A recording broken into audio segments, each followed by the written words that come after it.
ਜਿਨ੍ਹਾਂ ਨੇ ਕੱਲੇ ਦਿੱਲੀ ਦੇ ਵਿੱਚ ਨਹੀਂ, पूरे मुल्क दे विच, पूरी दुनिया दे विच आपदी गुड गवर्नेंस का डंका जिहड़ा वो बजाया श्री अरविंद केजरीवाल जी। आओ सर।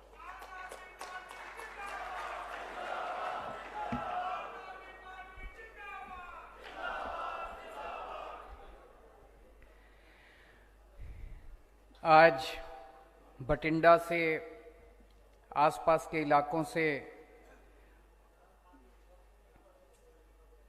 और पंजाब के कई कोने कोने से आए हुए सभी व्यापारी भाइयों को मेरा नमस्कार, मेरा प्रणाम, सत श्री अकाल।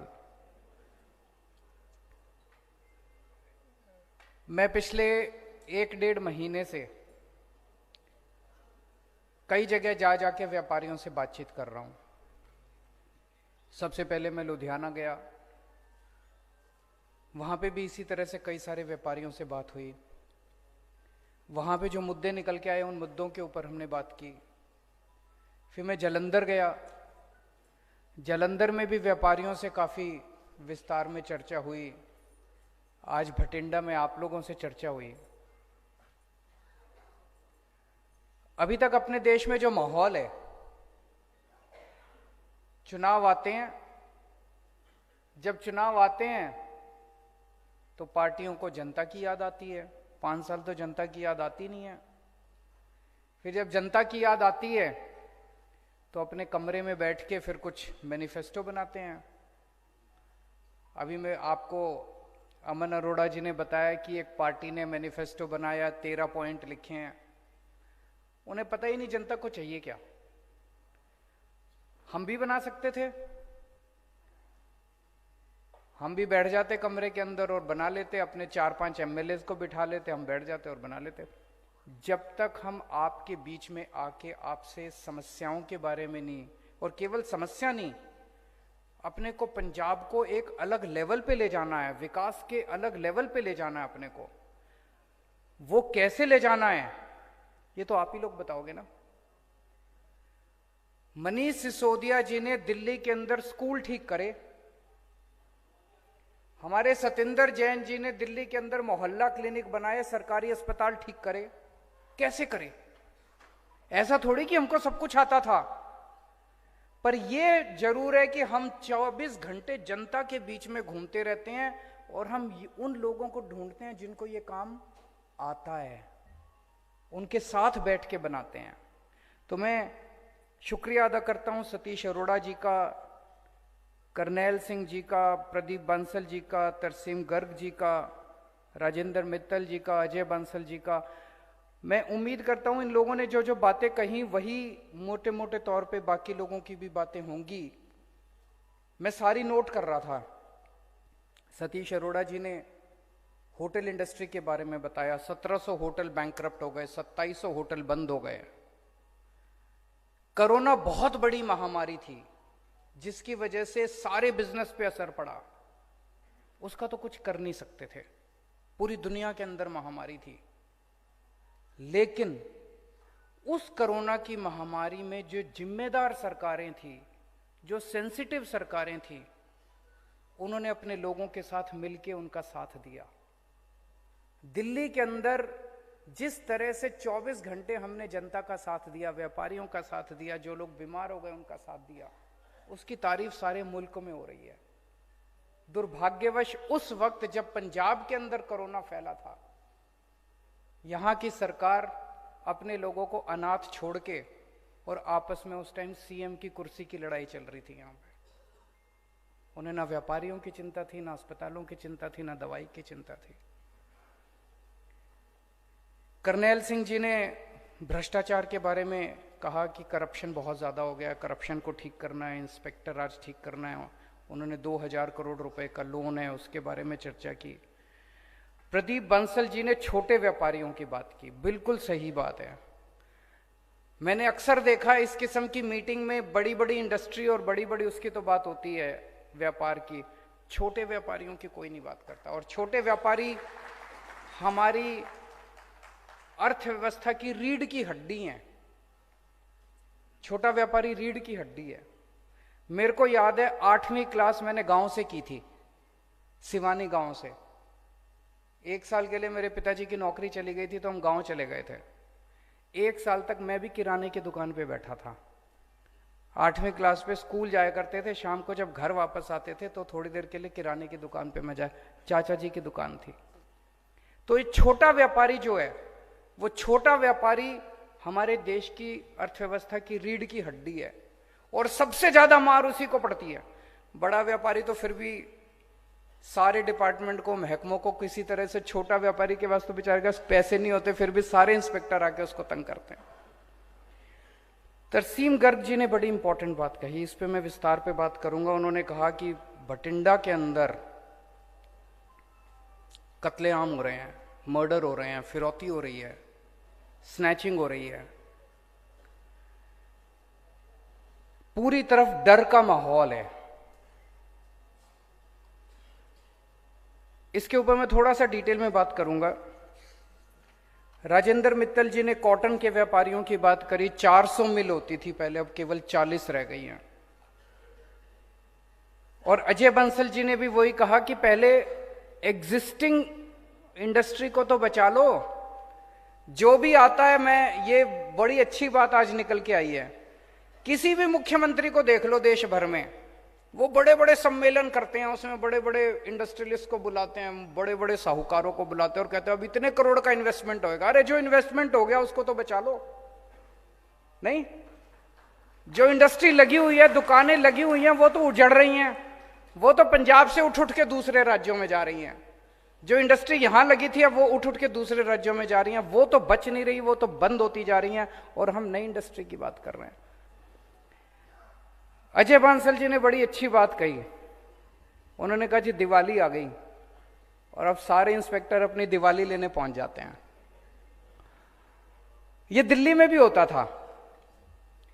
मेरे को याद है 2 साल पहले दिवाली के टाइम कई सारे व्यापारी हमारे पास आए, मैं और मनीष सिसोदिया जी थे।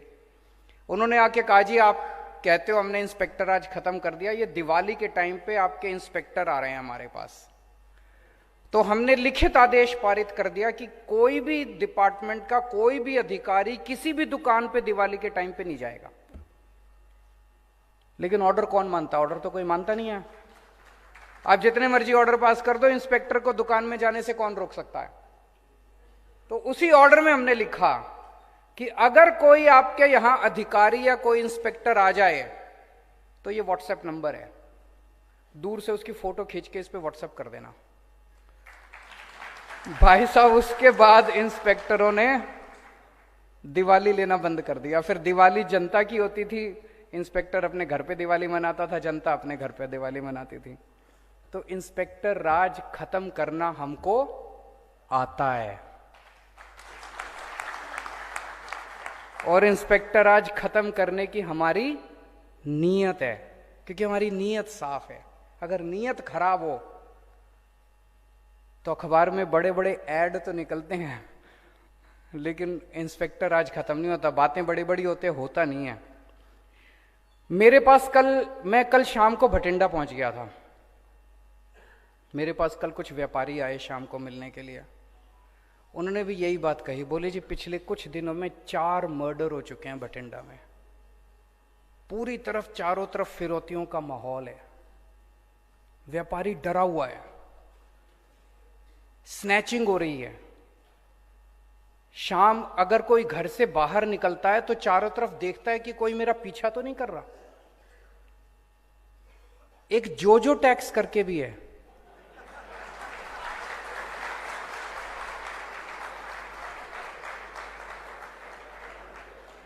है क्या? है।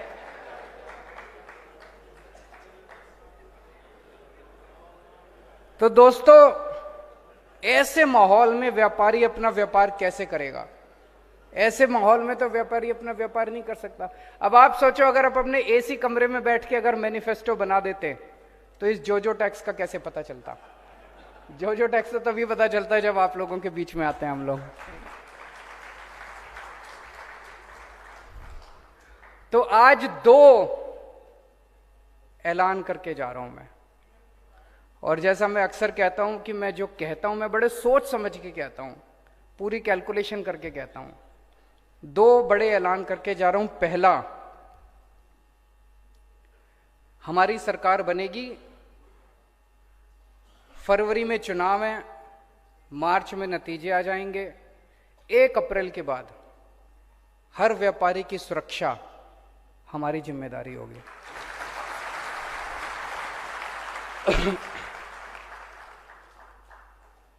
और आज आपको कहने के जा रहा हूं, उसके बाद डरने की जरूरत नहीं है। ऐसी व्यवस्था पैदा करेंगे, जैसा मैंने कहा मनीष सिसोदिया जी ने बस व्हाट्सएप नंबर दे दिया, उस व्हाट्सएप नंबर को देने की जरूरत थी, उसके बाद किसी की हिम्मत नहीं हुई, किसी इंस्पेक्टर की हिम्मत नहीं हुई। एक और मैं आपको बताता हूं, इसको पंजाब में भी लागू करेंगे। दिल्ली में इन्होंने हमको करने नहीं दिया, शुरू में हमने किया था।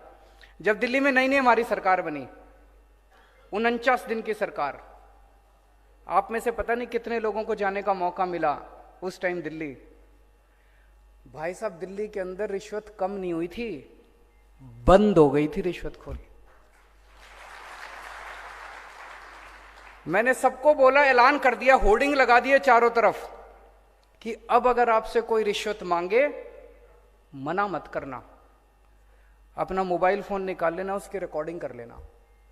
और ये मेरा व्हाट्सएप नंबर है, पर्सनल व्हाट्सएप नंबर दे दिया, अपनी रिकॉर्डिंग करके और मेरे को भेज देना। अब तमाशा देखो, किसी दफ्तर में कोई जाता था, अफसर कुछ उसको कहता था, वो कहता था फोन निकालूं, फोन निकालूं। मेरे को कुछ करने की जरूरत नहीं पड़ी, अपने आप पूरे 49 दिन की सरकार थी, 49 दिन में जितनी शिकायतें आई, 32 अफसरों को मैंने जेल भेज दिया। हड़कंप मच गया पूरे दिल्ली के अंदर, हड़कंप मच गया। अफसरों ने पैसे लेने बंद कर दिए, ट्रैफिक पुलिस के अंदर पैसे लेने बंद कर दिया, सबने सब। कोई ताकत देखो आम आदमी के अंदर कितनी बड़ी ताकत आ गई थी। लोग कहते थे फोन निकालूं, लेकिन जब हमारी 49 दिन की सरकार गई तो वो फिर सारे अधिकारी पहुंचे, बोले अब 4 गुना लेंगे तुमसे, बुलाओ अपने केजरीवाल को। लेकिन फिर आके दोबारा ठीक किया, फिर केंद्र सरकार ने हमारी एंटी करप्शन ब्रांच छीन ली, हम जो कर रहे थे वो कर नहीं पाए। लेकिन अब पंजाब फुल स्टेट है, पंजाब के अंदर ये सब लागू करेंगे, हमको करना आता है। तो सबसे पहली चीज, हर व्यापारी को सुरक्षा हमारी जिम्मेदारी है। हर व्यापारी को सुरक्षा देंगे, डरने की जरूरत नहीं है, डर डर के व्यापार नहीं करना, खूब तरक्की करो। आजकल एक व्यापारी सोचता है यार ज्यादा व्यापार बढ़ गया तो फिर ये आ जाएंगे तंग करने के लिए, है कि नहीं है? वो सोचता है इतना जितना है इतना ही बना रहे, बच्चों की रोटी रोजी रोटी चलती रहे, ज्यादा बढ़ाने। अब ऐसा नहीं होगा। 1 अप्रैल के बाद आप तरक्की की अभी प्लानिंग कर लो सारी, कि 1 अप्रैल के बाद क्या करना है, सारे जने बैठ के प्लानिंग कर लो, बड़े बड़े प्लान बनाओ। हमें तरक्की चाहिए, अब किसी व्यापारी को तंग नहीं किया जाएगा। जितना ये लूट खसौट है ये बंद करेंगे, अपराधियों से सुरक्षा देंगे, आपसी भाईचारा करेंगे, किसी किस्म का बैर, किसी किस्म का नफरत ये नहीं होना चाहिए। आपसी भाईचारा होना चाहिए, अमन होना चाहिए, शांति होना चाहिए, कानून व्यवस्था अच्छी करेंगे। ये सब अगर ऊपर से इशारा चला जाए, कई जो अच्छे पुलिस वाले ना वो बताते हैं, कहते हैं जी जिस दिन पुलिस ठान ले कि हमें अपराध नहीं होने देना, बोले हमारा इंटेलिजेंस सिस्टम इतना तगड़ा है, 1 अपराध नहीं होगा शहर में अगर पुलिस ठान ले तो। और पुलिस की भी गलती नहीं है, पुलिस को कौन कहता है? जो टैक्स वाले कहते हैं। इशारा वहां से आता है, जब नीयत खराब होती है ऊपर बैठे वालों की कि पैसे इकट्ठे करके लाओ, पैसे इकट्ठे कर, फिर एसएचओ भी पैसे इकट्ठे करता है, फिर पुलिस वाला भी पैसे, इंस्पेक्टर भी पैसे इकट्ठे करता है। तो पहली चीज, हर व्यापारी को सुरक्षा देंगे। दूसरी चीज, जैसे दिल्ली में किया, पंजाब के अंदर भी हम आपको एक ईमानदार सरकार देंगे। ये बहुत बड़ी बात कह रहा हूं मैं। आज तक राजनीति के अंदर किसी ने ईमानदारी की बात करी नहीं थी, ईमानदार कोई बचा ही नहीं था, न पार्टी बची थी न नेता बचे थे। भ्रष्टाचार की बातें होनी बंद हो गई थी, सारे ही भ्रष्टाचारी थे। कौन करेगा भ्रष्टाचार की बात? सारे ही चोर थे, सारे ही डकैत थे। पहली बार एक पार्टी आई है जो कह रही है कि दिल्ली के अंदर ईमानदार सरकार बनाई है, पंजाब के अंदर भी आपको एक ईमानदार सरकार देंगे। ये जितने भ्रष्टाचारियों के जाल हैं, भ्रष्टाचारी नेता, भ्रष्टाचारी अफसर, इनसे आपको मुक्ति दिलाएंगे। ये जो हफ्ते का सिस्टम है इससे मुक्ति दिलाएंगे, ये जो महीने का सिस्टम है इससे मुक्ति दिलाएंगे, इंस्पेक्टर राज से मुक्ति दिलाएंगे। करके दिखाया है, दिल्ली के अंदर रेड राज बंद कर दिया, इंस्पेक्टर राज बंद कर दिया।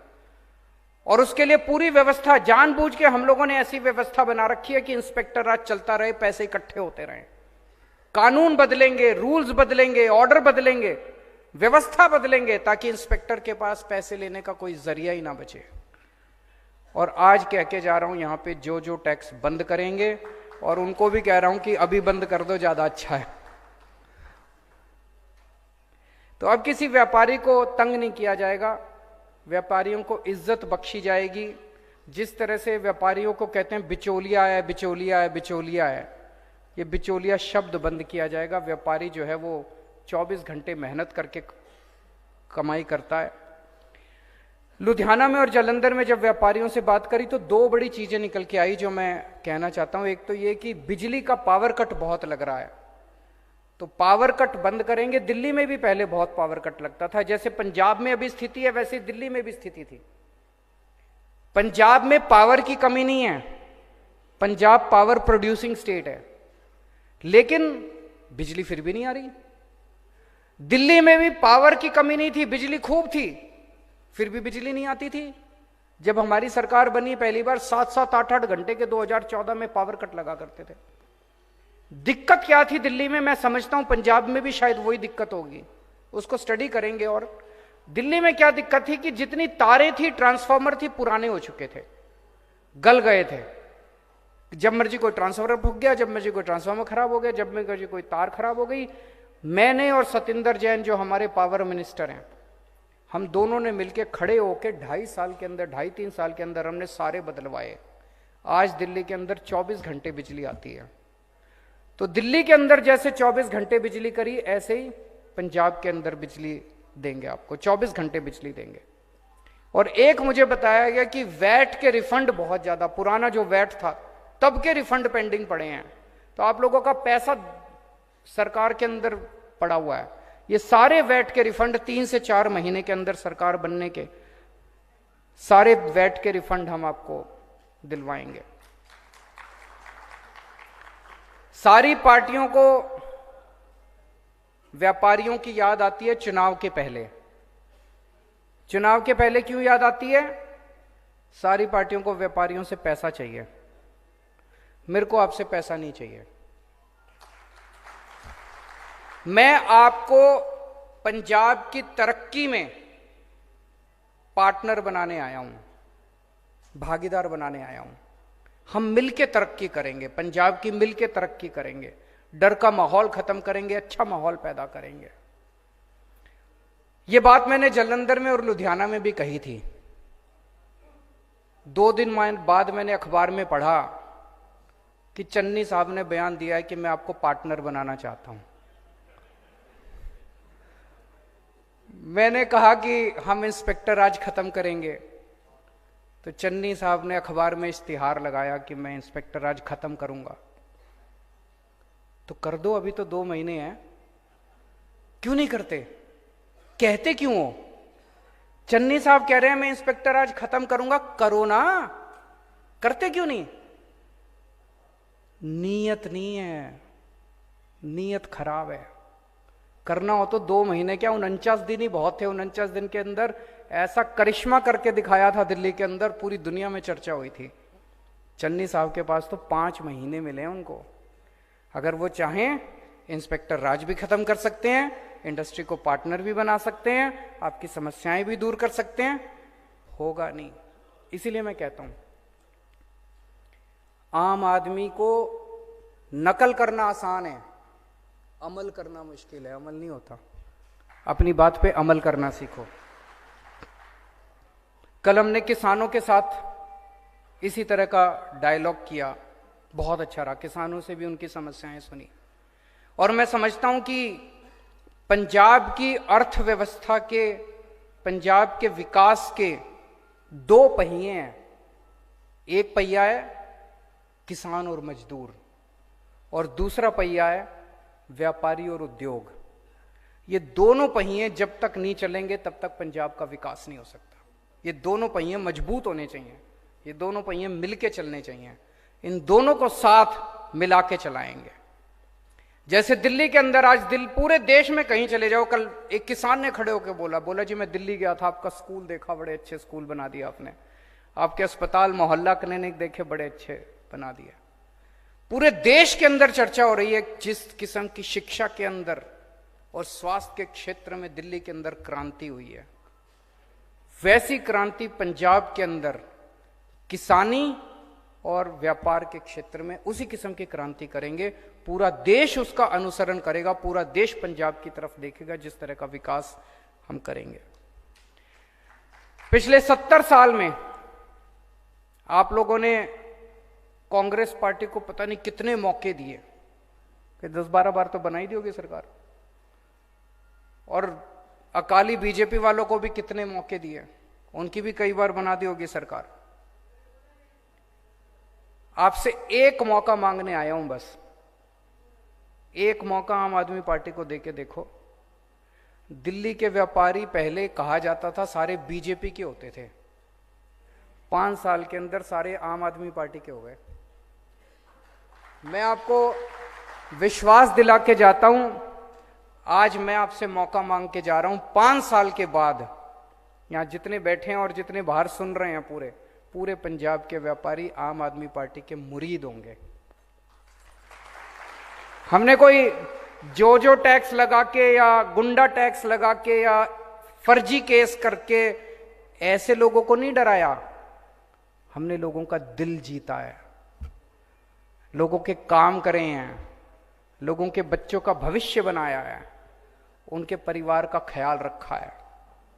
तो पंजाब एक मौका आम आदमी पार्टी को देखे, मैं आपको वचन दिलाता हूं कि सारी पार्टियों का आप भूल जाएंगे, उसके बाद आम आदमी पार्टी को हिलाने वाला कोई नहीं मिलेगा पंजाब के अंदर। आपका बहुत बहुत शुक्रिया, बहुत दूर दूर से आप लोग आए हैं, थैंक यू सो मच। बहुत बहुत धन्यवाद सीएम साहब। सीएम साहब